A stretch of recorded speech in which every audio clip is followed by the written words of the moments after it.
খাওয়ানো শোন তাই বই তো যদি এমন ভাই আল্লাহ যদি আমি এই জায়গায় থাকতো নাচন নেই নাচন বাড়ি দিত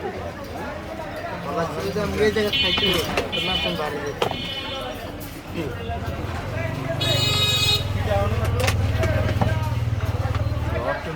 এই যে না এরে আগুন ধরবো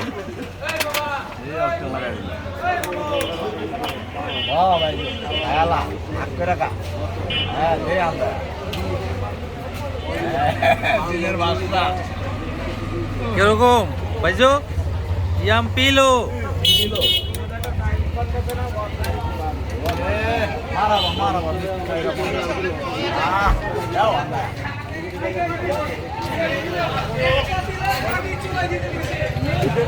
Mama,